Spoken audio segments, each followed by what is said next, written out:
YouTube, so I just caught the end of it, and I'll go back and watch it later. So I just want to say hi. Hi. It's good. Set an example. Well, I'll say I did find that I can't say harder than usual because this hasn't been going on long enough for it to be a usual. So everyone's different, and certainly the first one was the hardest so far, and so on and so forth. But it was harder than last time, and it was like it's been getting easier and easier. But this one was harder, and I knew that it probably would be, and I did know that I was taking a chance by choosing that subject. I didn't think I was taking the chance in the way that it turned out I was. I thought I was just taking a chance in terms of, can I really do justice to the subject matter? But then it turned out I was also taking a chance because there could be some negative reactions. I know it was very mild, but still, it was, because it's such a sensitive area.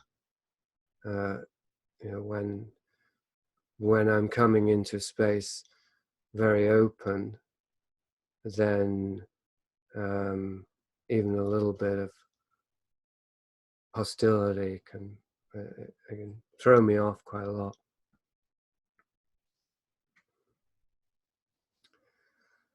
So that's my feedback. So I felt, I'm not sure how I feel about how it went. Okay, there was so much to get into there, and I wanted to get more to the resolution that I feel I've experienced this week, but I didn't feel I was able to, and it was partly because of that hostile presence. I think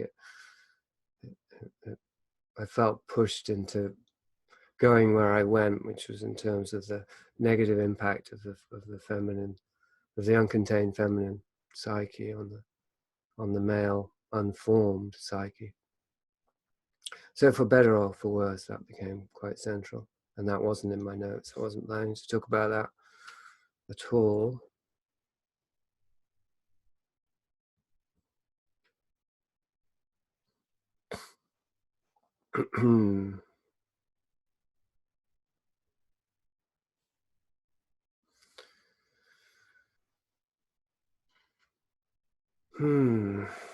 So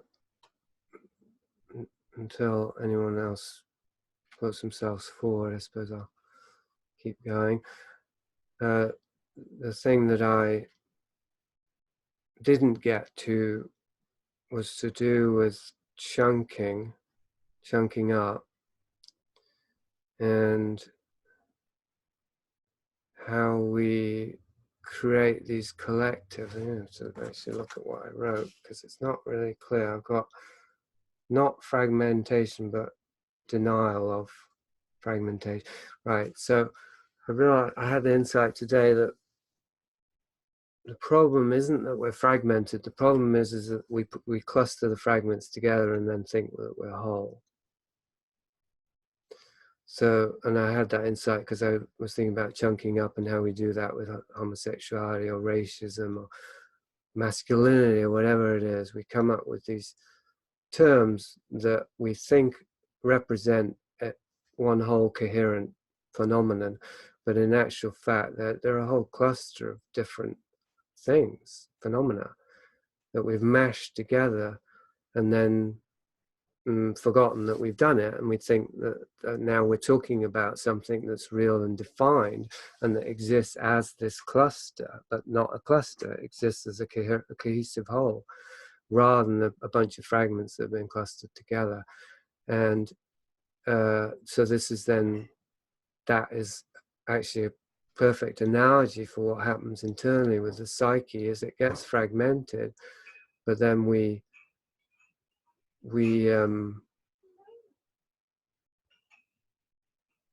well, whatever, what I was saying, we mash all these fragments together and in order, like a Frankenstein's monster, and we create a self out of that. Not that we're doing it. And so we don't even recognize that we're fragmented.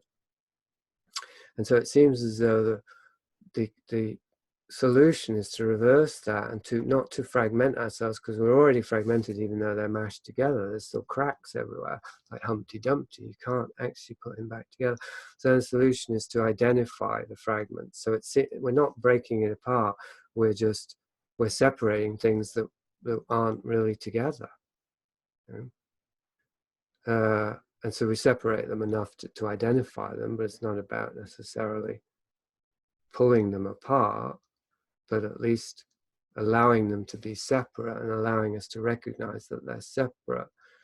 So then, for example, in society, and ideology is the opposite. Ideology is constantly coercing us into agreeing to cluster, to chunk up, so that if somebody says this, they are that thing.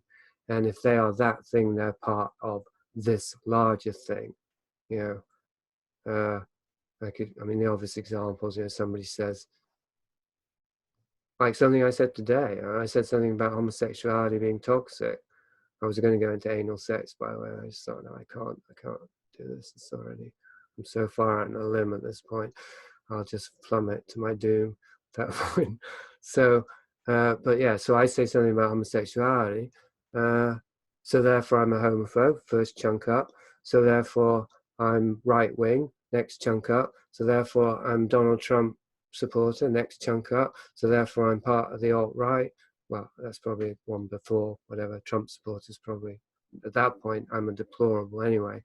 And come the Civil War, which has already begun online, on the internet, as we all have been observing, I think, I'm going to be rounded up with the deplorables. And depends who's doing the rounding, of course. We said a civil war, so it wouldn't necessarily be a rounding up. But I mean, I'm going to find myself getting pushed into an affiliation just to defend from the mob that's coming at me, because it has already chunked me into that group, right?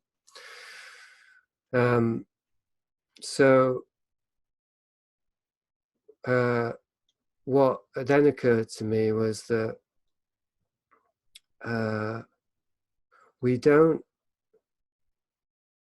it's not about forming a collective or joining a collective or creating a collective or community. It's about discovering what's already existing, and we do that not by looking outward and finding our affiliations outside of ourselves. We do it by looking inward and identifying, chunking down. So we're sort of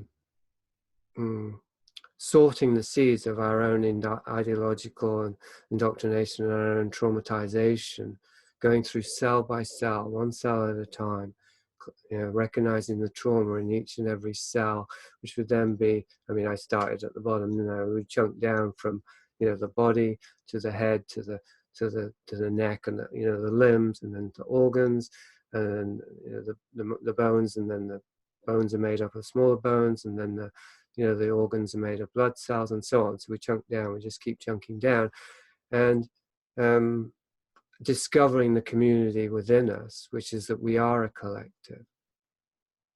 We are already a collective, and it is that collectivity of our interiority, which is our cellular being, I suppose, that is part of the external greater collective. That's how we're united, is through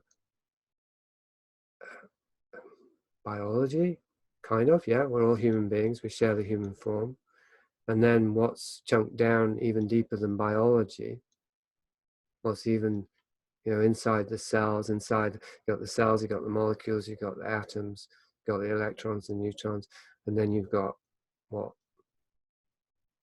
they're trying to find in CERN with the Hadron Collider.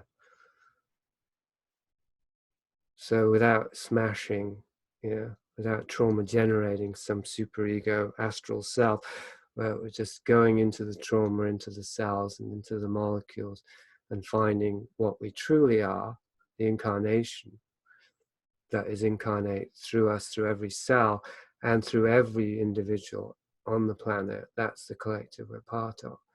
So anyway, it just occurred to me today, maybe it was a little gift from my own cells of something that is relevant to all of this, and how and why the world's always trying to pull our attention outward and trick us into these agendas. Oh, we've got to create the community, we've got to be collective, we've got to bring people together, which of course means you've got to identify the people you don't want to bring together or you think are preventing us from coming together, and then you've got to destroy those people, and you unite, you create a collective by creating a collective scapegoat.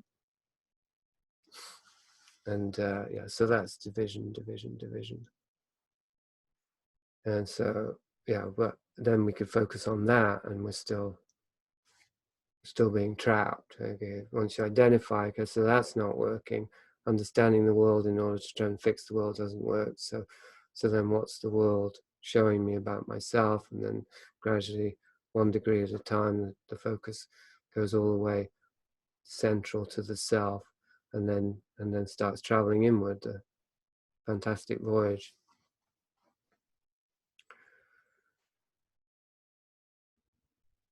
So that, I think that was my thing. That was the bit that was only for the chosen few who had the balls to come over and to Zoom, the balls and the ovaries, for the female among us. Why it's only you, Mari? You're the only one with the balls for this conversation, apparently. It struck me actually as you were saying a lot of what you said on your, on your talk. That now I've got to get this because I'm all nervous about talking, being the only woman. But it relates to the uncontained feminine. What happens when they have to become the masculine and bring the animus forward? Yeah. Because I'm a single woman. I have been for all my life virtually, and I do everything for myself. And there's one thing really that I need a man for, and that's to be an embodied male containment for me when I go crazy, because as you know, I suffer sometimes from psychosis from time to time. So yeah, I recognize that definitely, that there's parts of me I can possibly never really heal without a fully embodied man. But then when the woman has to become the man and become dominant, she becomes like my mother, this sort of domineering, really toxic mother that had an imprint on me as a female. So it really always works both ways. But I think our needs become very. Perhaps I was asking that, how different are our needs really? And why is that? What is the real difference between the feminine that I am, which because I can bring out the animus, I can talk, I could fix my car if I fucking had to. I'd probably pay someone to do it, but you know what I'm saying? I could put my mind to it if I wanted to, I believe. So yeah, that was my point. I think I've said it, that what difference are we talking about? We're talking about energies that we both share, and our sex, our bodies, which come down to hormones, really, do they? And the sex organs. And the main thing I think about toxic masculinity is that it's a definite cultural, white male, patriarchal, the matrix that we lumber under, the elite that we know exist, and they have addresses, and we're getting closer. I think that they're coming out all the time. I read a story. I'm reading lots of articles. I'm quite sick at the moment, just staying in bed. Have I gone on too long? No, I'm listening. I was just trying to change something technically, but please go on. Or just lying in bed, reading lots and lots about Brexit, and how did you say about the civil war that's brewing, for sure. And I've been blocked from United Citizens of Earth, supposedly this new movement moving forward and all this, just for speaking my mind, not just talking about chemtrails, though that's what they assumed, and that's what I was trying to point out. But and where the toxic masculinity has come from, really, I think is like my friend has used it for a long time, and she's a PhD in psychoanalysis. Yeah, I think that's quite interesting. I definitely heard it first through her. She's been talking about it for about 3 years, quite thoroughly, and I stay quiet because she always blames it on that. I'm like, having listened to you and heard your story, and for sure just think, well, I always wondered what the difference was, especially when we're younger and we don't have defined, the hormones haven't started. We're very fucking similar. I wanted to be a boy. I could have been, and I have masculine traits. And if this, you know, this case for I feel like a man, you know, I could say I've got this twin soul inside of me, or this two spirit, or whatever it's called, the male and the female. If there's a case for it, then I'm definitely a candidate. But I wouldn't, you know, I recognize my body as female and I have no problem with that. I don't want to be male. I think there are beautiful things that only women can experience and beautiful things that only men can experience. And the beautiful thing that we experience together when we come together is much more than anybody can experience. You know, there's lots to this. So yeah, I'll shut up now. Or should I stay open? Or it's simplest if people mute, just in case there's background noise. So, well, that made me start to wonder then, when is chunking up okay and when isn't it? Like I got genitals, but they're just molecules and cells, right? Do they define me? And without going there, because I don't necessarily want or need to, internally speaking, what are the qualities, or what is my masculinity in terms of my internal landscape, as Mari was touching on? Because I mean, masculine and feminine qualities, what does that mean if it's not referring to biological qualities? Is that just gender stereotypes, or are we going to go into archetypal realms? And then you've got sun and earth as, to me, obvious masculine, feminine, non-biological entities. I mean, I don't know are they non-biological? They're not organic, are they? But then you have some cultures where those are reversed, where they have a female sun, solar deity, and a masculine earth one, I think. At least it's certainly plausible that there would be that. So how arbitrary is that? But either way, there's still a polarity, and so, and with anima and animus. Okay, so if you're a woman, you have your animus. If you're a man, you have your anima, and they represent. It's interesting because I was talking about accessing the life force as accessing my masculinity, but in the Jungian model, I believe, I'm not, I haven't really been referring to it much lately, but it's kind of the opposite, that if you're a man, your soul is female, and if you're a woman, your soul is male. I feel as though, it just feels very conceptual at this point. I'm not even sure what the point is. I think the context that Mari, you were talking about, was you being the only woman here. And I do seem to mostly attract men to what I'm doing, and I don't know why that is. And if anyone has any ideas about that, because I've always felt, like Mari was saying, always felt like I was quite a feminine kind of man, like with a lot of feminine qualities, like soulful and creative, artistic, poetic, romantic, gentle. Not if you're married to me, but most of the time, and so on and so forth. I was, even now, like when I was trying to define masculine things, I feel as though I'm getting a bit lost when we talk about qualities being masculine or feminine.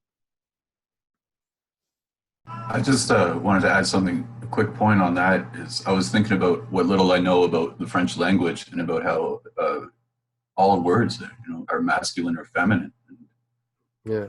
I can't even imagine thinking that way in my thoughts, had I continued to learn French, I probably would. Yeah, well, I speak Spanish, so I already got taken on that program, and because that's where gender comes from. That's the origin of the word gender, and I've used that as a opportunity to say, hey, gender doesn't exist. They just took it out of language. But what I haven't looked at is, why did they feel a need to have gender in language? What's that about?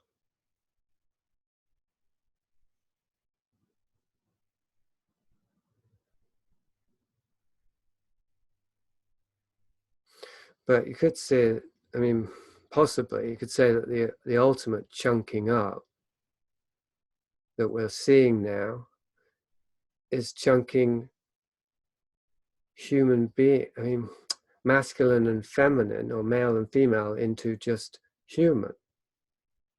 And again, this is all about inclusivity. It seems like we're all one, so we have to become completely homogenized, so there are no differences, even at the most basic level. There's no difference between male and female, supposedly. That was something I thought of as well, that the gay image is, you know, very effeminate, very, what's the word, hermaphrodite, you know. Oh, there's a word for it, you must know what I mean. Androgyne. Yeah? Androgyne, that. Yeah. Right, yeah. Mm-hmm.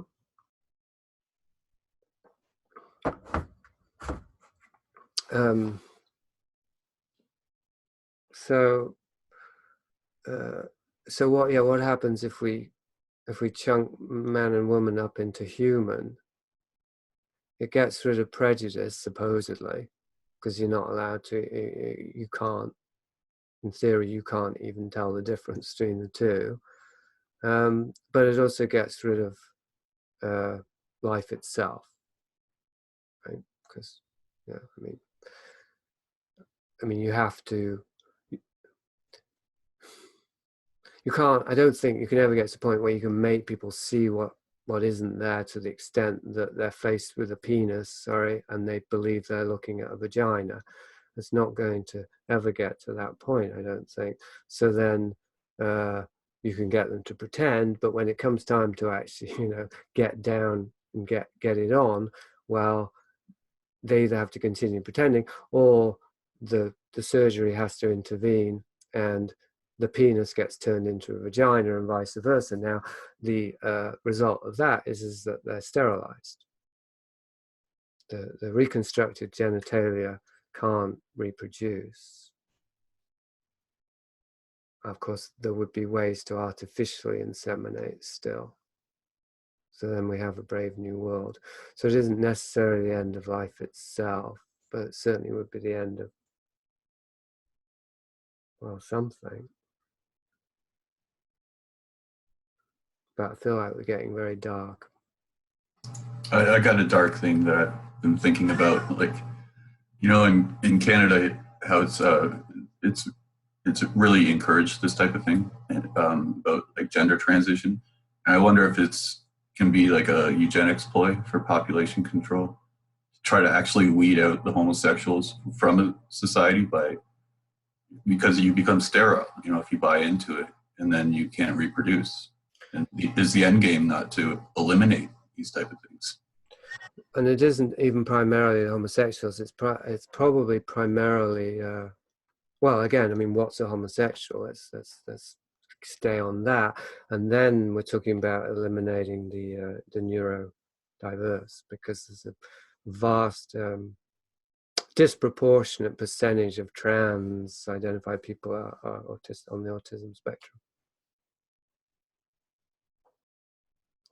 So yes, I think that's one of the things that's happening, and I think maybe it shows how they're parallel and even converging, the drive to destabilize society by getting people to believe that 2 + 2 = 5, and disrupting the family unit and all that, which would by a supposedly left-wing progressive push, with the eugenic, right-wing drive to as you say, just eradicate all the undesirables and create a totalitarian state of,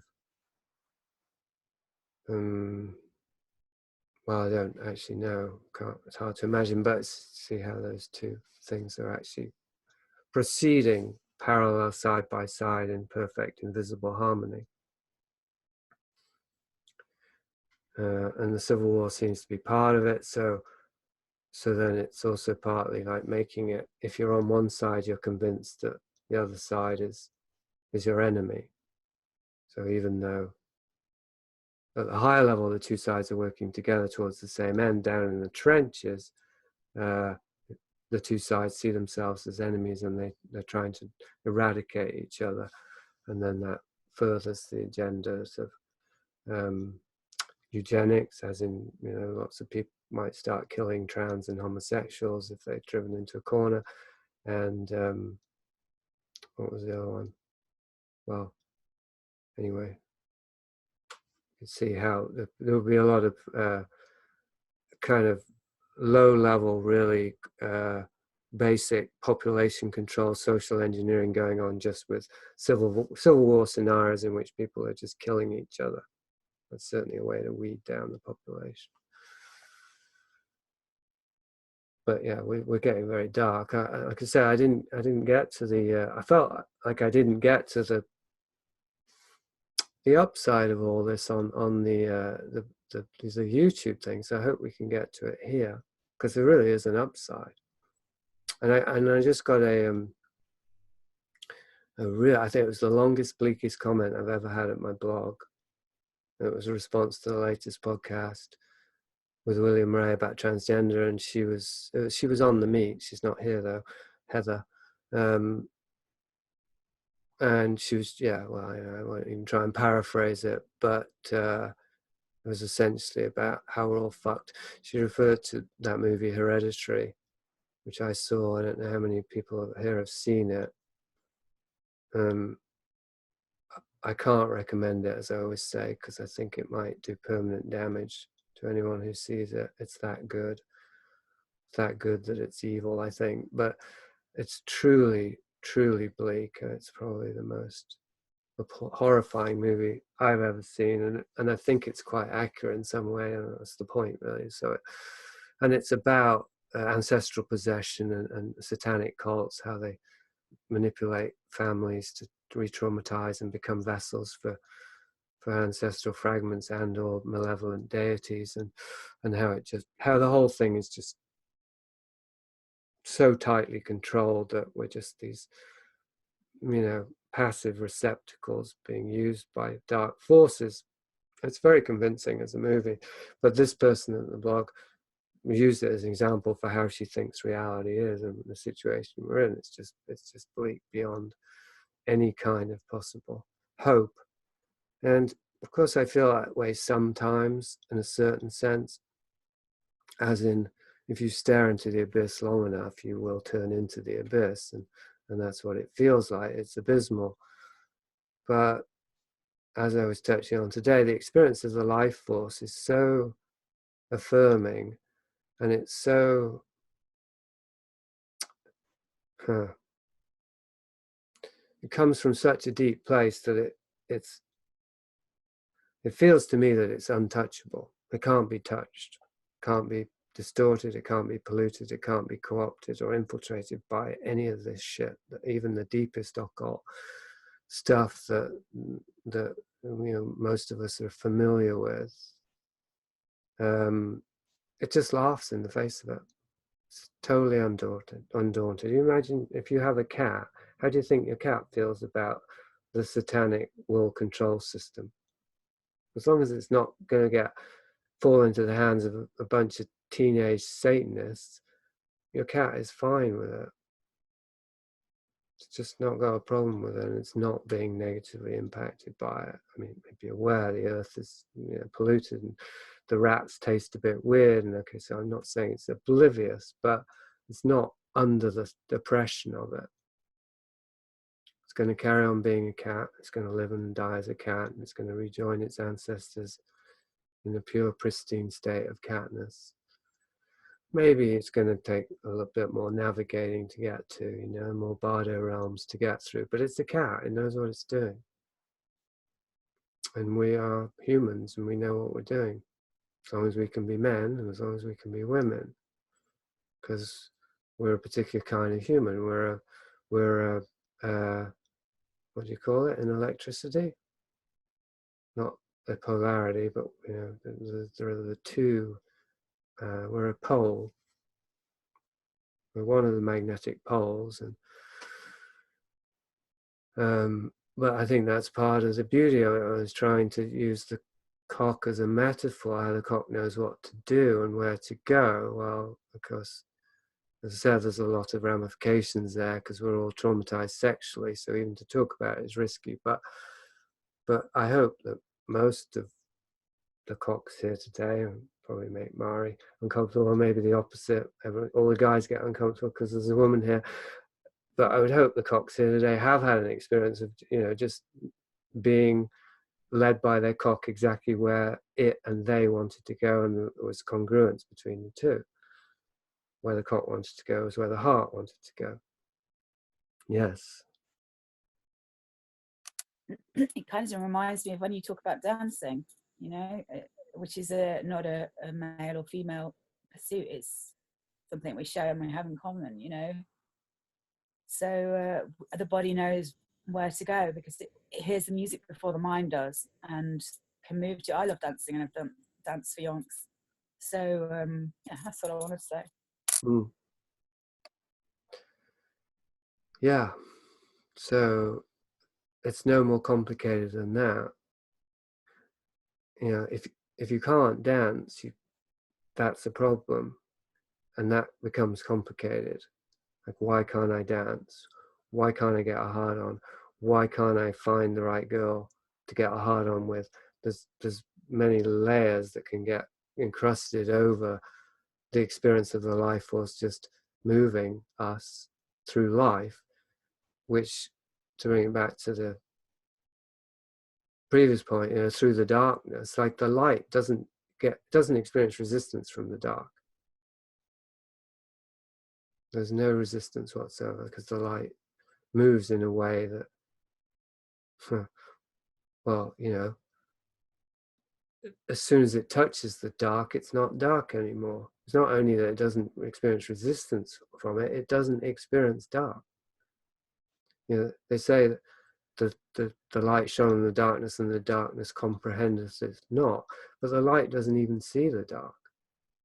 Never mind comprehend it. I suppose that's why the dark can't comprehend the light, because as soon as the dark sees the light, it vanishes.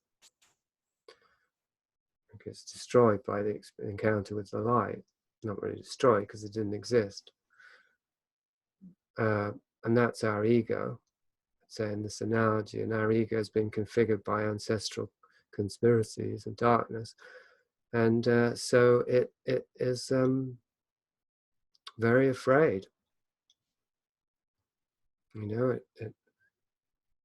know, I suppose we have to experience that absolute powerlessness of oppression and exploitation, whereby the thing that created us is malevolent. It's like, imagine, you know, if, like so many people in our circles do believe now, I think that we're living in under a malevolent God, so to speak, and that there's no access to the real God, or I don't know, I can't say what people believe, but I was just saying that the way that ego experiences reality includes the recognition that the thing that it created is malevolent. And so if that awareness and that experience gets taken into esoteric knowledge, if it gets boosted up and, you know, embellished upon with all kinds of theological, theosophical, more likely, esoteric knowledge, it ends up feeling like we're actually in the devil's realm.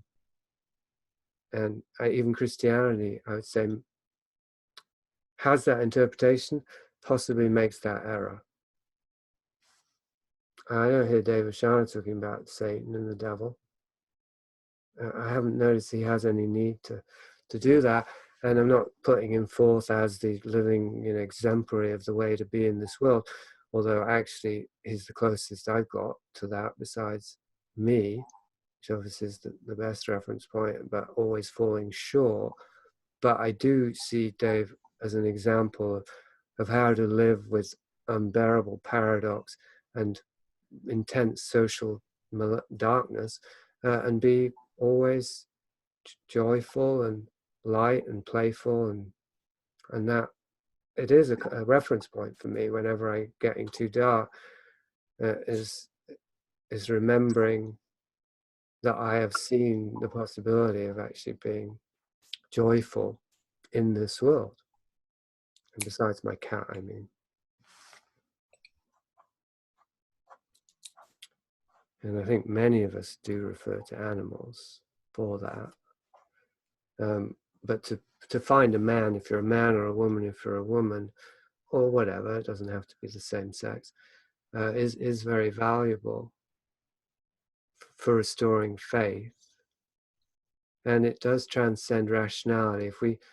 If we just use rationality, and I suppose this is why I say the Christian thing could be a mistake, say that this is Satan's realm, because that's a rationalization. That's a rational sort of interpretation that's really referring to something that transcends rationality. The Christians don't know who Satan is. They don't know what Satan is. They don't know what God is. You can't, not really. You can experience it, but then if you experience it, what do you come away with? And how do you know that what you come away with once it's been conceptualized is true? You don't. Then you say, well, this is my interpretation based on my experience, but I'm not experiencing it right now, so it might have changed right now. And the nature of God may have changed since we last had our encounter, and the same with Satan, who I don't know if I believe in Satan. I keep getting back and forth with Branko Malik, because he's all about Satan.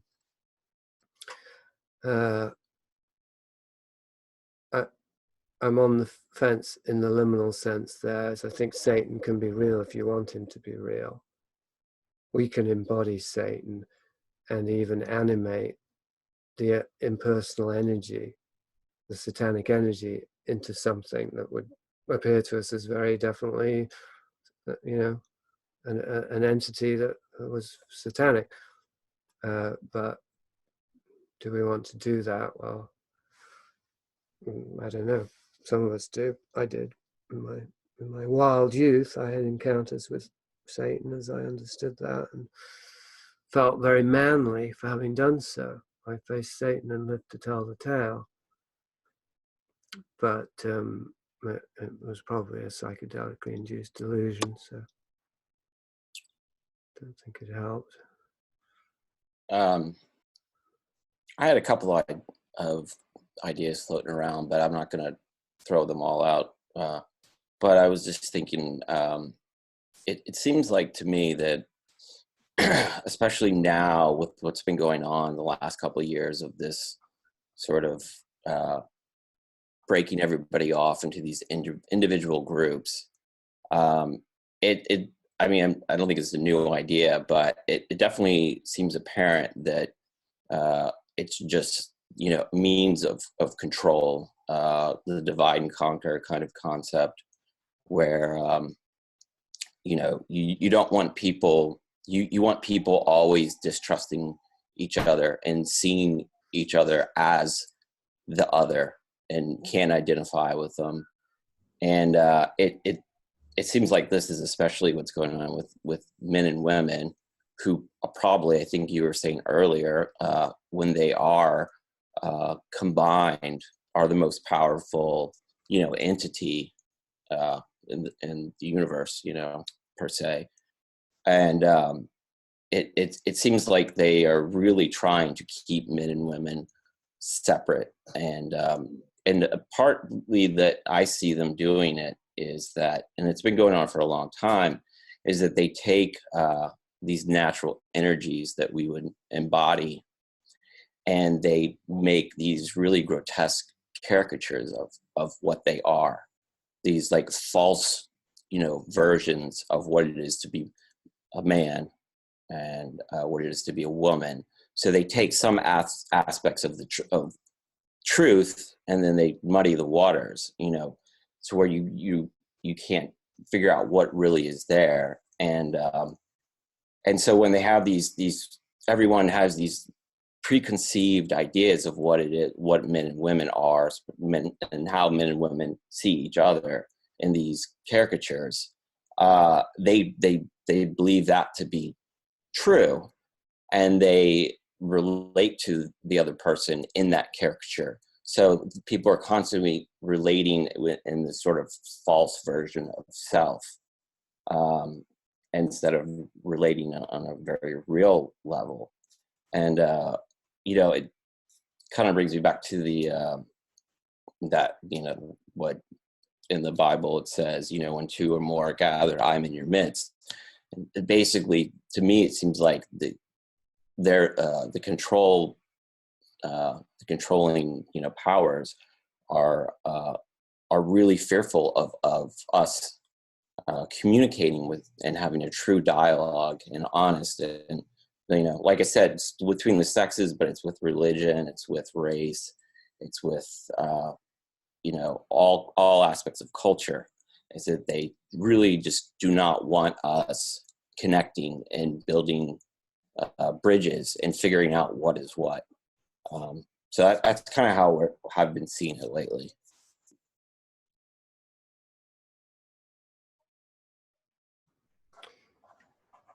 Well, the only thing I would question there is this they, this amorphous they, because I think it's perhaps a symptom of the same thing you're talking about, that you're saying that they create well, yeah, you are saying, but saying that there are these stereotypes or these, again, chunked up versions of phenomena and of individuals that we're being fed constantly through the media and via other people who are possessed by these ideas. And then we relate to that. So, Yes. right? So, and that prevents, and this is the kernel of truth, of course, in the social justice warrior ideological drive towards tolerance, which is, don't categorize people, don't judge them by the color of their skin, their sexual orientation, their gender identification. Actually, there isn't much about class, is there? Which I would say is probably more important than all those things. But anyway, that idea is, and even the idea that gender fluidity, that we're on this spectrum in terms of our sexuality, that seems, as I say, that there's a kernel of truth in that. Where was I going? And also the thing, don't stereotype, don't categorize people, because if you do that, you're not able to simply have a lived in the present spontaneous response to the person that you're with, or I think even person is a sort of chunking up, really. What are people? But I don't want to say consciousness that you're interacting with, but the experience that you're having anyway, because it isn't just the person or the human being, is it? Like everything is happening, whatever. There's all kinds of things happening when you're interacting. And the life force, like Murray was saying about dance, after me, that it can only really express itself as a response to something before the mind intervenes and says, oh, well, that was an A minor chord, so I'm going to move my arm this way. I mean, imagine if you tried to dance that way, like you had to have the music written down, and you just kept referring to, okay, and that the tempo went up a bit now, so I suppose some people do dance that way a little bit, but mostly they just dance kind of looking at themselves from the outside in and wondering, how do I look, and making sure their facial expression is cool and all that stuff. They're maintaining the body image as if they were seeing themselves from the outside, and that's well, just, I suppose that's, again, referring to the world and the context that we've been given by the world, it's been imprinted on us by the world. How do we respond in this moment? Well, it's not a response if you're referring to that. So I would just say, yeah, that who's this them? Is that also a stereotype that we've been fed? Because a them suggests that there's an us. It requires an us, and that implies, or it really requires, that there's an absolute line. There's them, and then there's us, and there's no thuses or ems that are partly them and partly us. And we know that's not true. There are definitely people out there who are not satanic, ritually abusing, world controlling elite members, but they're carrying the ideological virus and they're propagating the abuse, and they might as well be working for them. And I have to say that probably includes all of us. So then there isn't, if there's a them, it's all of us. So then there isn't a them, there's only an us, which is really scary. But do you get that? And it's true, because when I look at the elites or anything they're doing, I can see the greed in myself. I can turn it back on the 3 million Jaffa cakes that I'll eat, you know. But there is definitely a minority in the world who consort to control and contain humanity at a lower level of existence. And it is about finding out who these people really are. I think, you know, that the exposure has to happen. I'm not under any illusion that it will, but I think for any solution to happen, the corporations for certain are them. There are people, I think, that don't actually, that really do think that they are them and look at us like we're us. Look at everybody else that they've infected as the stupid people that have fallen for it. Yeah, well, that's that paradox that I played with for a while, which is what? It's words. Words force us to take a view and emit other words that you know. They don't force us to take a view. I mean, they force us to Make a statement. Yeah, to make statements, because like if we use words, then no words could have, you know, ever describe the entire situation in a statement. No, and in a certain sense, any sentence that isn't a paradox is not true. One could even say that. Which, is that a paradox or is it true? I don't know, but I said it anyway. And so one statement that's a paradox that I think is true is there's two kinds of people in this world: people who believe that there's us and them, and people who know there's only us. Right? So yeah, the them that you're talking about, they believe they've separated themselves off into these cliques to some degree. You know, there are cliques, and then there are connections between the cliques, and so on and so forth. It's true, but let me think about that. So you can identify your heart, but does that make your heart separate from your body? Only if you were to rip your heart out would it be separate from your body, and then you'd be dead.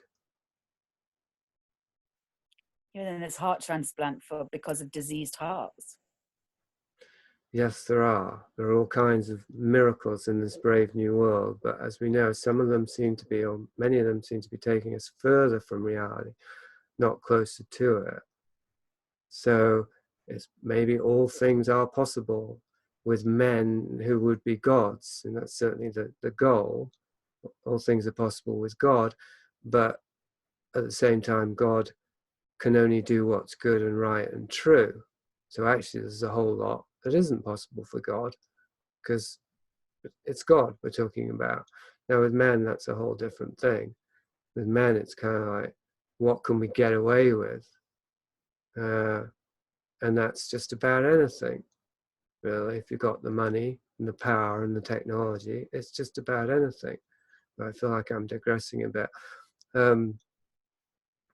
I think my point to David and maybe it does address Mari's point in the end, because I don't think we need to identify them. I only identify them so that I can study them. I'm not trying to expose them. I just want to study the fuckers, see what they're made of, so I know what I'm like.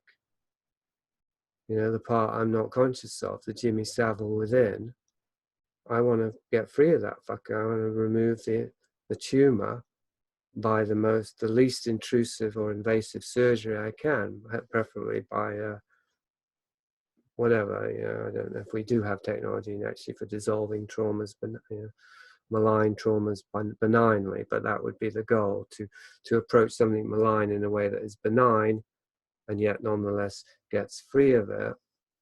And so yeah, my point to David is not just that there's a spectrum in society, even though you can go all the way to one end and say, oh yeah, look, there are reptilian elite or whatever they turn out to be, probably non-human, I'd guess, but anyway, it's just a guess. And then the other end of the spectrum, well, the best of us, whoever they might be, they probably don't hang out with us, but you know, hopefully we're closer to that end of the spectrum. Beside that spectrum in society, there's a spectrum within ourselves, which is that the neurotic pathogens, the pathologos that runs the consciousness of the elite, is also installed in us, and it's the same pathologies. So then it's just that they're not inflamed in us. We're not. I mean, imagine what it'd be like to be Jimmy Savile. I mean, let's cut to the chase here. Let's get to the brass tacks of it. Do you imagine having to live Jimmy Savile's life? Can you imagine anything worse? To be that guy, the guy who has everything. So where's our compassion for that? Because if we don't have a compassion for that, we're not going to have a compassion for that within us that corresponds with that. And that's the thing that controls it, like David was saying, how they are preventing dialogues. And yeah, absolutely. I mean, I kind of left out the positive of what David was pointing out, is how much potential there is for change through dialogue and connecting to people in the living present. That's the thing that we all at some level want to avoid, and are working to avoid preventing that. The way that they do it is by installing their pathologies in us. So then it's identifying the them in us, isn't it? The them among us. Just like in a sci-fi movie, except it's inward. It's got to be inward. I mean, because Mara, you said we do need to identify them, but you don't believe it's possible. Well, why? I mean, what's the point in aspiring to something that you know can't happen? That's like exactly like you say. Not I don't so much study them to study myself, although I do listen to you for that reason. I study them just to see what they've done over history, as though there needs to be a witness. It's just a drive I have, I guess. Like, I like to know their names. I like to see photos of them and just think, really look into their eyes and, you know, watch their face and kind of trip out watching their face just to see what comes forward, you know. I have a fascination with it. I don't know that it does me any good, really, but yeah, I think that if, you know, compassionately, as you were saying, if the planet does change and we do wake up or whatever it is we need to do, I don't have much hope for this either, but I do think that exposure and then helping them with lots and lots of therapy, and discovering really where this germ, if we can trace it back to where it came from, so that we don't forget, because, you know, denial is is what's allowed it to become so all invasive and pervasive. Sure, of course. I mean, you're preaching to the choir here, probably, with that.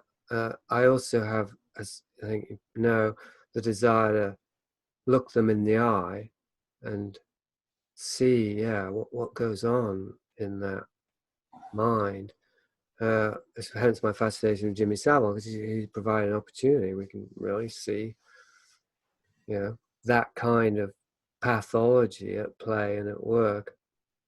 And it's horrific, of course, but it's kind of horrifically fascinating. I mean, I have to say I enjoy watching Jimmy Savile. I never did before, but now I know who he really was. I enjoy watching him, which is sick, maybe. I don't know. I mean, I was being glib there. I think it is a symptom of my own trauma. I need to identify my abuser. I need to look him in the face. And that's never going to happen, short of dreams. I don't even know if it was who it was or how many, or don't know anything besides my brother. I looked him in the face.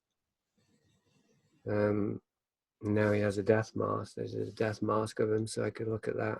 I suppose I should try and buy it or something. I never thought of that. It's probably cost $10,000 or more. I don't think of my brother as my abuser, even though I think he was, because I think of him as passing on a charge that he was, abused and a victim of and passing it on to me as the lower end of the chain. And of course, that's true of Jimmy Savile. It's true of all of them. I don't believe, unless there's a non-human element here, that any human being could end up pursuing these behaviors if it wasn't done to them.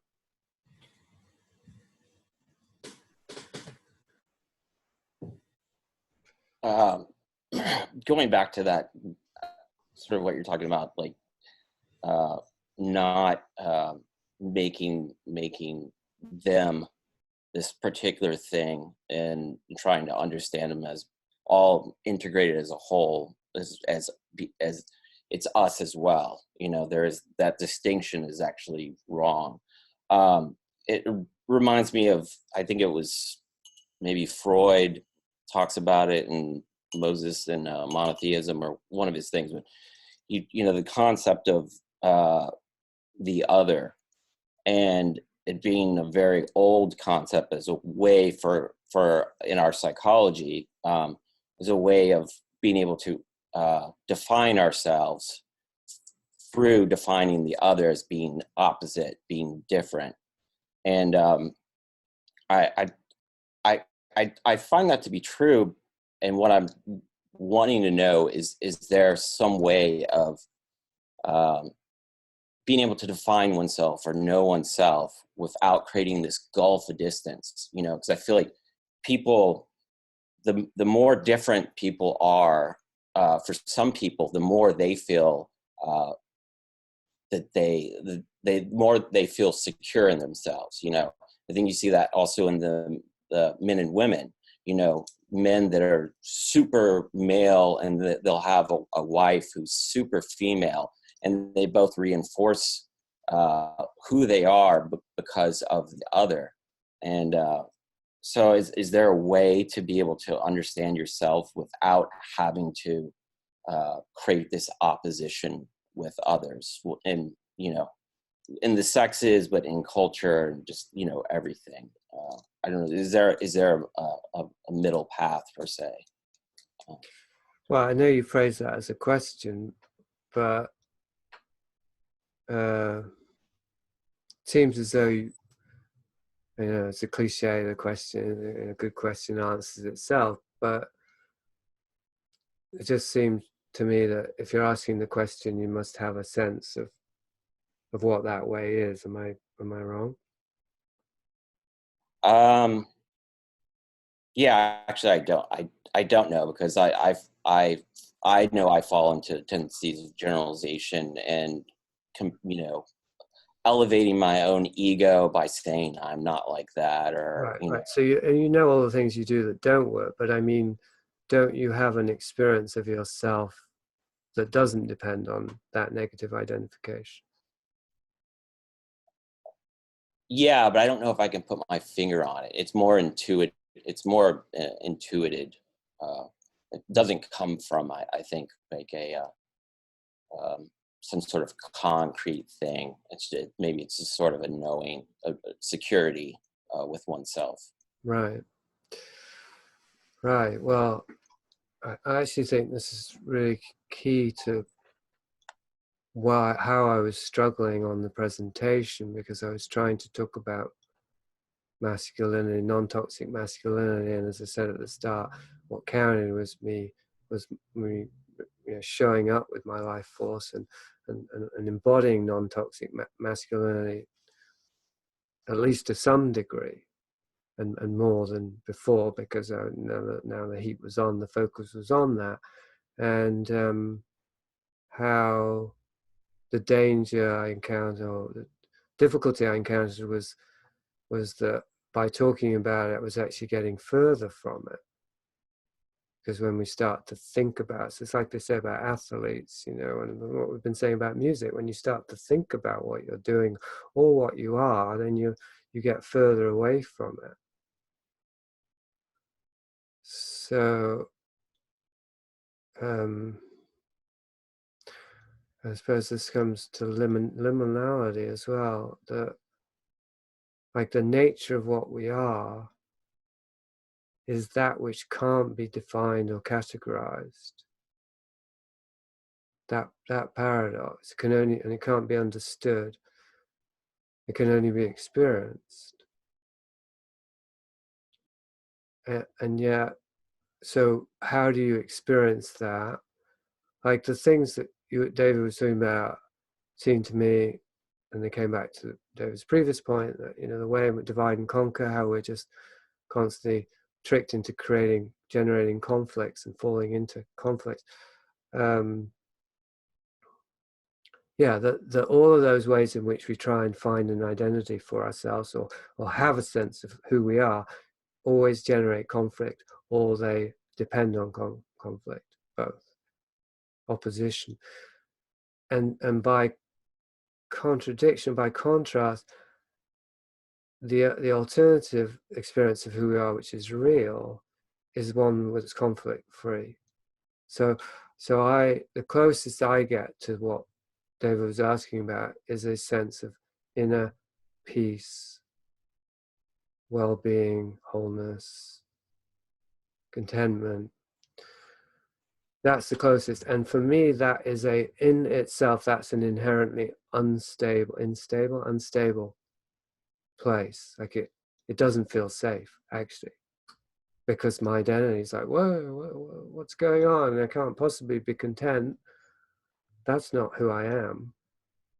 So I think we've got a kind of revolving conundrum, or layers there, because we've had an identity generated through conflict that thrives on conflict and depends on conflict.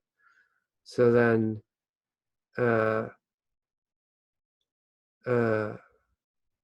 thing that we're looking for is also, with that identity, which is peace, also can't survive it. It can't stand peace, because it doesn't have anything to define it. And that, of course, can be mapped onto the spiritual cliche of you don't get enlightened, right? And that who you actually are is infinite consciousness, David Icke now, or infinite love, both. And that transcends time, space. That's a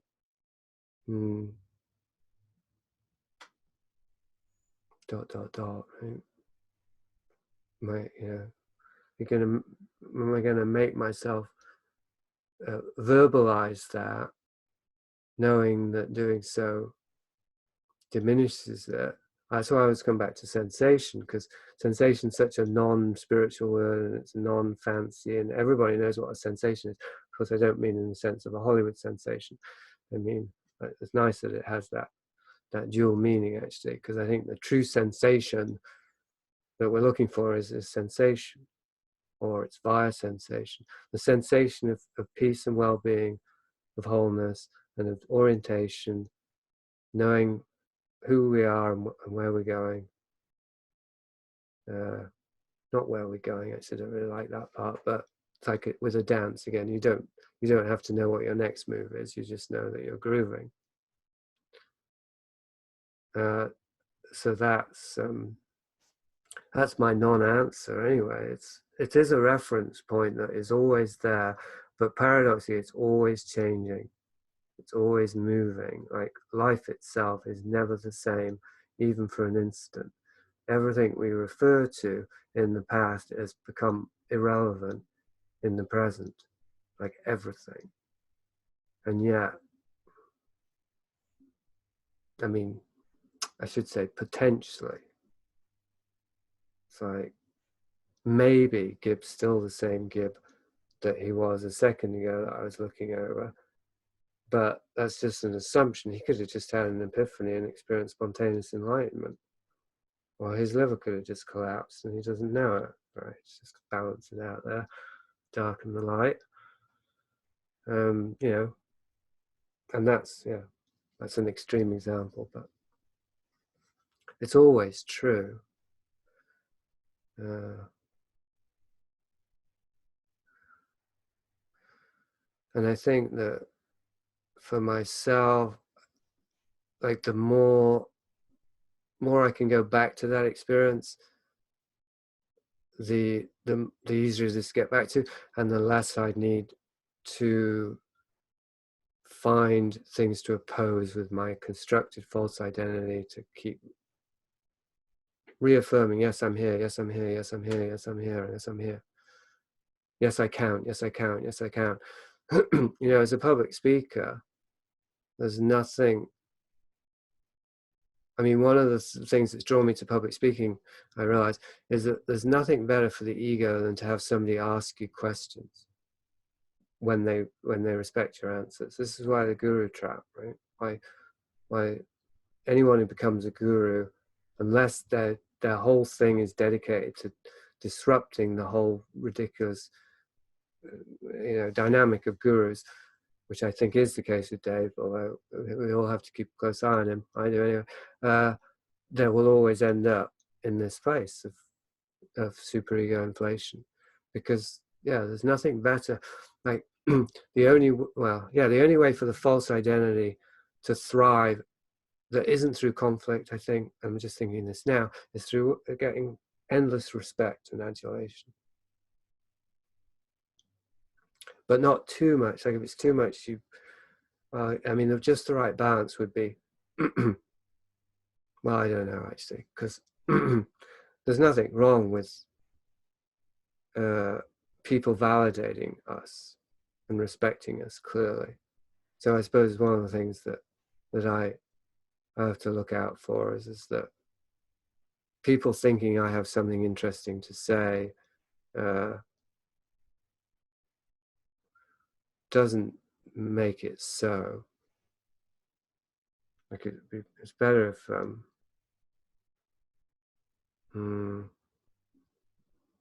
I don't know actually what's better. I feel as though I've reached the crux of what I'm saying now, which is you know, what are we all here for that isn't the usual thing of a guy who's got some answers, you know, talking and to people who have questions. Not that it's been that today really, but there's some of that.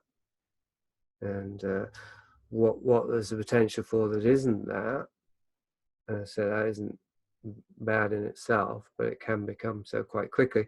What there is beside that is people coming together to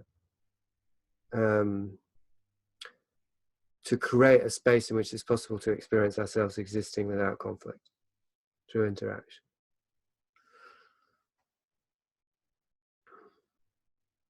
That isn't just, obviously, isn't a cult where we all agree to worship at the altar of social engineering or exposing the satanic elite, whatever our thing might be if we got there. So Marianne dropped out, I mean the video did, and Nick's video went.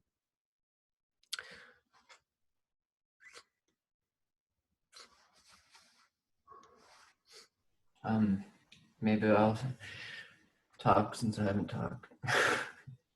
But I almost hesitate too, because you brought it to a very positive place, and I don't want to take it back into somewhere dark, you know.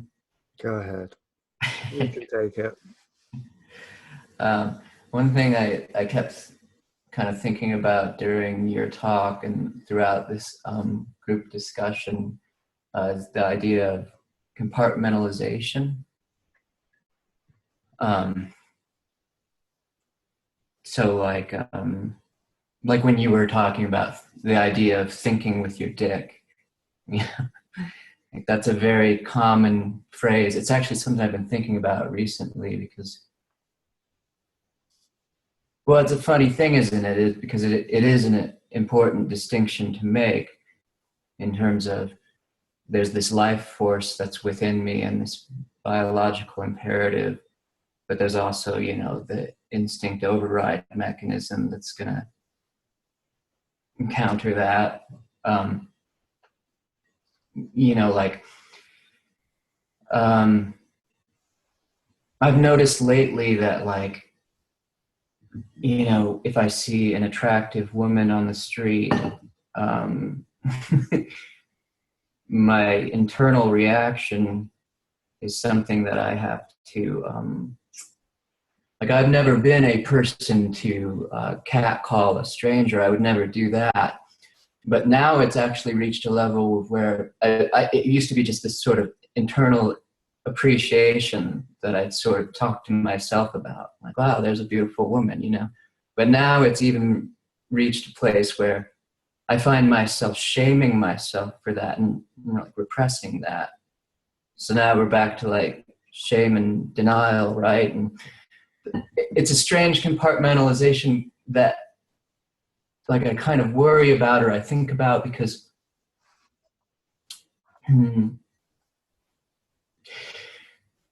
like you think about like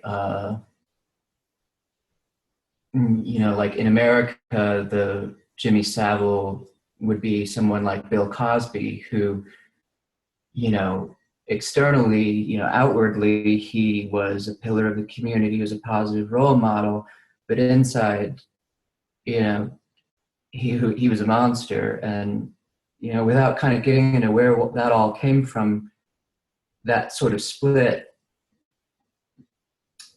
that's compartmentalization to the point of full-on Jungian persona and shadow, you know, because like what you go into with Vice of Kings, it's like you know, you're inherently suspicious of people who do charity work and who are these kind of, you know, upstanding members of society. You know, it's like Ted Bundy, who volunteers for the suicide hotline and saving lives, but, you know, on his off hours, he's killing women, you know. So that it's a compartmentalization that, and that maybe, I think that ties into kind of what you guys have been talking about, where that the kind of shaming and denial, it's not going to help, you know, right? And I wonder if compartmentalization could be tied into like fragmentation, you know, if the two things are,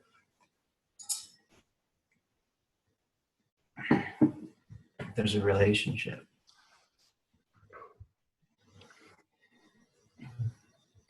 Well, certainly there is, I think. I think they're two words for the same thing, really. Like, how do we compartmentalize? If you're talking about behaviors and qualities, how does that even happen? I mean, we learn behaviors as coping mechanisms. We learn to behave certain ways for certain circumstances. I'd say isn't that central to compartmentalization? So you're going to act a certain way with men and a different way with women. And if you're watching TV with women, a bunch of girlfriends or sisters or what have you, not that you have a bunch of sisters, but anyway, and you see a beautiful girl on TV, you're going to have a different response, maybe no response, but definitely a different response if you're watching that with a bunch of men, right? Yeah. I mean, that's the obvious. You don't even question that. But that seems that that's quite big, really. That we have different responses to the same thing depending on the context. And then what you're describing, walking down the street, sounds as though you've internalized. It's about kind of like Big Mother again, isn't it? It's like sounds as though you've internalized the female gaze, not necessarily female, but anyway, the judgmentary gaze, the gaze that's judging you for being a man. Is that right? Yeah, for sure. Because it's like, I wake up with a hard on and I go to bed with a hard on. So it's the first thing and it's the last thing on my mind, but I'm not allowed to, it's like, I feel that there are ways in which that kind of sexual energy can be there's a healthy way for that to exist and even be expressed, but we've sort of reached this point where, I guess I feel a lot of shame about that. Well, on the, that troll on the YouTube who was, I can't remember the name, but it was a woman's name, and it was followed by Crime Report. And she was trolling with statistics about male violence against women.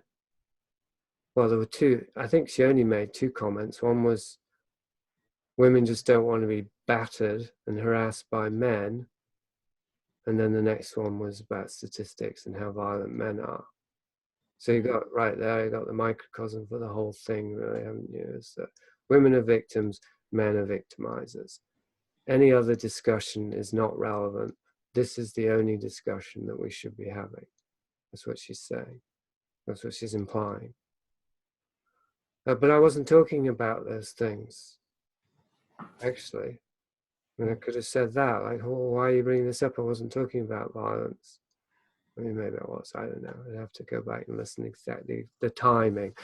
It wasn't obviously trolling, and I don't think she was, if it wasn't she, probably wasn't a deliberate troll as in trying to hijack. Because I was obviously talking around these subjects, but the main thing, why I'm bringing it up, is the conflation with male sexual desire and male violence. That's just assumed.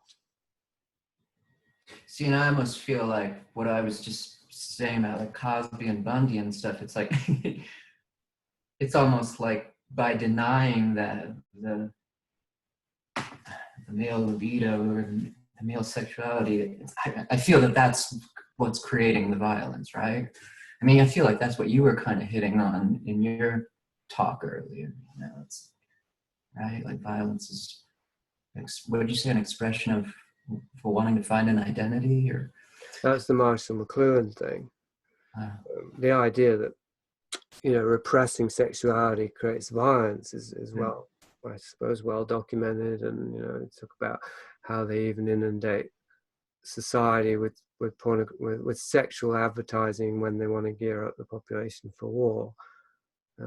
That's one of the ways they do it. They trigger people's men's hormonal responses in a context so that they won't get satisfaction. So then what do they do with all of that? Jesus. Is that all fucking tied into too how, like, if you're a boxer, you're not supposed to have sex before the match, Yeah. It's also archetypal because it's Mars. Like, Mars is masculinity, Mars is male sexuality, and Mars is war. So it's the same energy directed down different channels, right? So, and I brought up this: a male has a capacity to violence. What I didn't say or think then was, if a male doesn't have a capacity to violence, he wouldn't have a capacity for sex either, because it is the same energy. And when talking to Dave this week in a consult, I talked about, he said, what do you do with your anger? And I said, I don't really know if I don't take it out on my computer, because I don't take it out on my wife anymore, although it shows, so of course there's a spectrum there. So I wasn't even really sure, except when I blow up on a customer from time to time. Anyway, and he said, oh, well, you should dance or something like that. And what was my point here? I suppose it was just that that's the same energy being redirected into something else. And if I didn't have so much anger, I probably wouldn't be able to dance the way that I can. It's like anger's an energy. It's not just an emotion, and it's certainly not just a negative emotion. It can have negative consequences. And if the anger is triggered by unavailable female, or the opposite, a sexually threatening female, Yeah. and I don't mean she would actually have to be overtly threatening, but she just might be too, masculine, too aggressive. And so the man feels threatened because he's got a weak ego and perhaps weak libido. But in either case, then the sex drive may get coupled to anger. And then it'll be directed at women. And then, of course, it's harmful. That's a great point about anger's an energy, and it can be expressed in different ways. And, like it really hasn't even been that socially acceptable for a man to dance. Like I never saw my grandpa dance ever, So in terms of like ways to channel that energy. Right. Yeah, so you've got men don't cry, and then you've got men don't dance. My father couldn't dance, his legs didn't work, and my brother didn't dance. As I said in our last conversation, he wasn't a dancer. He's a lover, not a dancer. So for me, yeah, that's very close to home. Like somehow masculinity didn't involve dancing, which when you think of the Fight Club thing, like men need to experience their physical being in a way that's intense. Well, that's how I dance, or how I used to. I'd prowl around the whole dance floor, I'd jump around, I'd go in people's faces. I was like a predatory animal. And it was a beautiful experience. And unfortunately, it was, except that time I mentioned where I got asked to leave the nightclub. Generally, people enjoyed it. It wasn't threatening. It wasn't seen as threatening. It would be now, probably, especially because I would tear my shirt off and go prime all that way as well. That probably would be socially unacceptable now. But I feel as though we're being pushed into a corner in this way. I mean, that idea of like men, not being able to, socially cry or not be able to dance or have these certain, expressions that would seem deemed unmanly. I can't remember. I had read an article a while back, but it was talking about like the turn of the century that men were connected to other men in a very intimate way. They would write each other letters, and they were each other's confidant in this very this way that we don't really see today, or at least is not socially acceptable.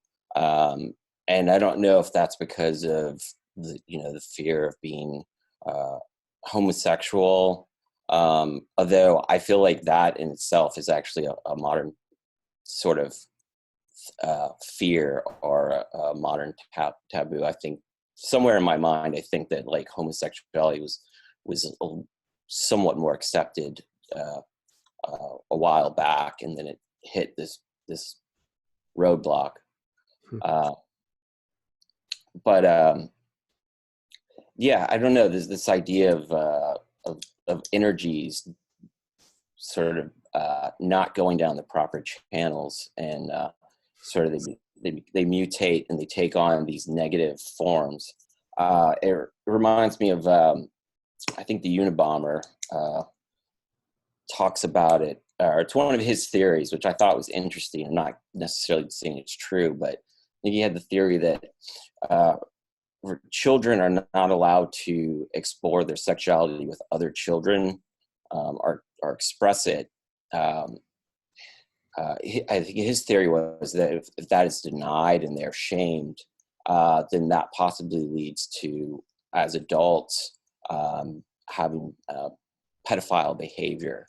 And so, like, just this idea of like how much stuff in our lives is it not being allowed to exist and go the proper channel, and going other places. And obviously violence is like a kind of easy one to spot, but I mean, I know for myself that I don't get angry. I just get depressed. I just stuff it into a little ball and put it away. I hardly ever express anger. And so, how much of our energies are being, turned into something else that we're not even aware of. Like I'm a lot of times I'm not aware, because I don't have anger. I'm not aware that it's being turned into a depressive force, Mm.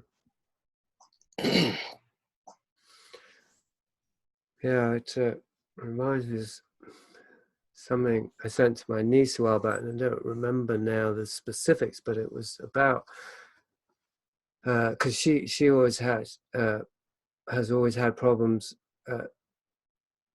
describing her feelings. Like her mother, my sister would ask her often, what's going on with you? How are you feeling? My sister's a therapist, so that's the most go-to question. And my niece couldn't. A lot of times she couldn't describe what was going on for her, and I found this. I don't know if it was an article, but I think it's also like a whole sort of model for understanding how as we learn words specifically for feelings, we then learn to categorize our feelings, and we compartmentalize our feelings based on the words.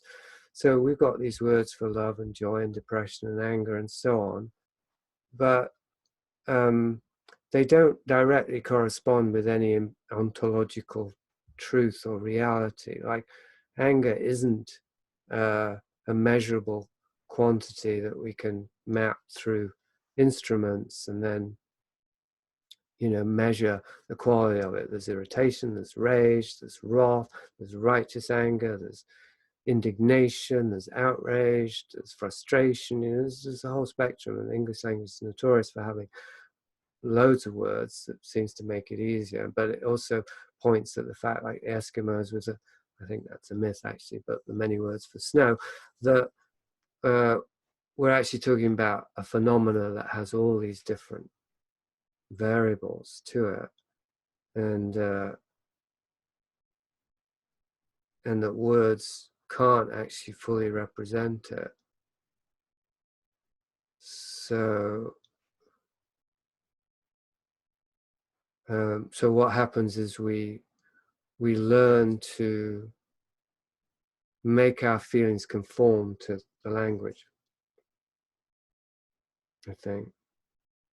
So I mean, I experience this powerfully with depression, because I've had a lifelong low-level depression, really. And at a certain point, I realized that the word wasn't helping at all, because that would make me more depressed, for one thing. I thought, I'm depressed now. I think, oh God, what's wrong with me? I'm depressed. So then I'd become more depressed. And the other thing was, I noticed that for me, depression seemed to correspond to what's known in the vernacular as closing of the heart. When my feeling, heart's being, and my ability to love was closing down, then I would become more depressed. And I was the less emotionally connected I was, the more depressed I would be.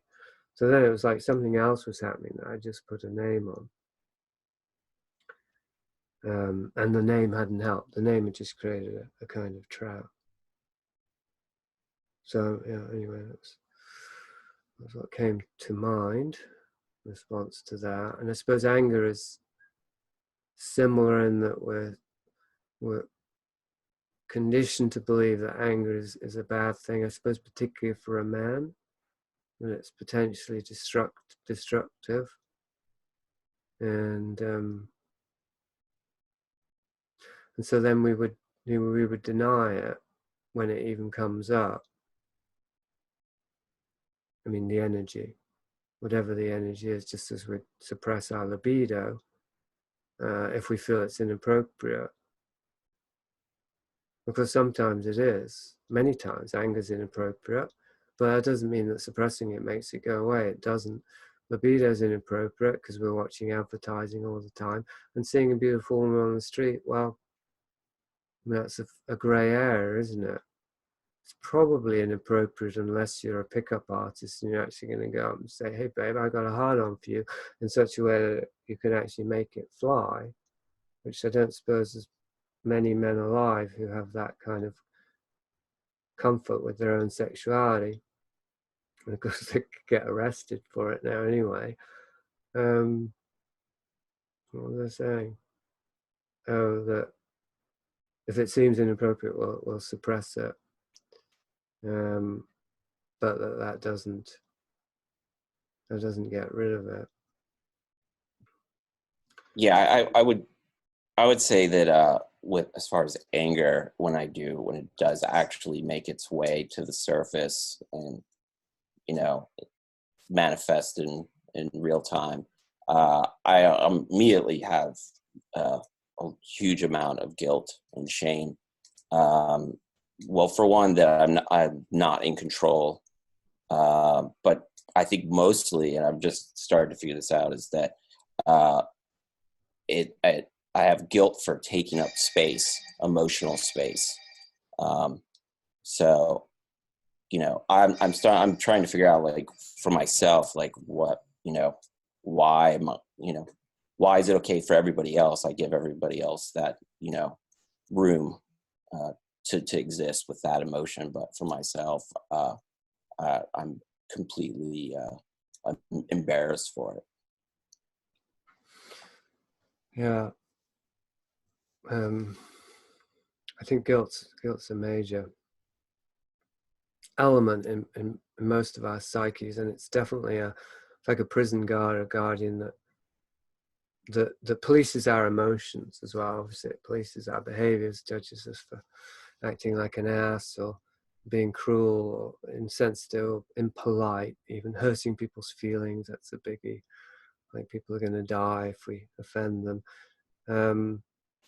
But I'd say it also, polices our feelings. So if we start to feel something, as David was saying, we can feel guilty about it, and then we sentence and imprison that feeling. We cart it off to San Quentin, put it in the solitary confinement or on death row. And one of the things I've appreciated about Dave Oshana's talkings, one of the things he's talked about that I found helpful is how emotions are the ways in which our body, one of the ways, as well as others, of course, the way in which our body is communicating with us. The emotions are giving us information. There's no such thing as a negative emotion in that regard. Well, we can use it in a way that's counterproductive and even destructive, but that's something else. The emotions themselves, there's never a good reason to suppress an emotion per se, is what he was saying. It can only ever be harmful. If for many of us, we don't know how to let an emotion, we don't know how to experience an emotion without expressing it, because we're so compartmentalized and fragmented that, we quarantine it the moment it comes up, and then and I suppose it builds up, and then the anger comes out, and then we know we're angry and we've expressed it, and we're regretful, we're shameful, we're guilty. So then we double down, we reinforce the control system and say never again. But the problem is that we're not providing enough internal space for the emotions to come up and talk to us. I'm angry now, and this is why. And they may not, like what our mind tells us is why we're angry, probably won't be it, but we can keep, following the anger to its source and find out eventually the real source of it, and then the anger served its purpose. It isn't necessarily about us acting on it, but responding to it in terms of giving attention to it. Just as if we have symptoms, we can, physical symptoms, we put our attention on them, that can relieve them just by putting our attention to them. I just noticed that I didn't answer John B's question, and he's still here. So Oswald asked one, but he didn't, he's gone. So, but I didn't want to answer John B's. It seemed like it might be relevant. Was how do you feel about losing your virginity at 27? Do you wish you'd lost it earlier or later? I mean, I don't know that'd be relevant if there are any virgins present anyway. But perhaps even if there were celibates, what they call them now? Incels. Is there any incels here?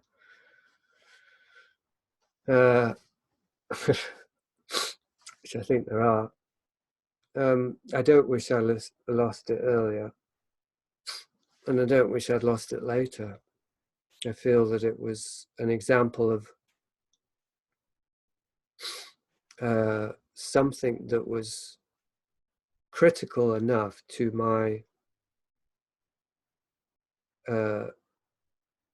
to me that I had no control over it. My life force just wouldn't cooperate. And so I feel grateful for that my life force was strong enough, or I was sensitive enough to it, that I couldn't override it with my own will, my own idea about, well, I'm 20, now I should get laid. And by the time I was 27, I had given up on losing my virginity, and I'd come to believe that I was going to be virgin for my whole life, and that was part of being the one. Because the one was supposed to be pure as undriven snow. It was before I read Holy Blood, Holy Grail. It actually wasn't.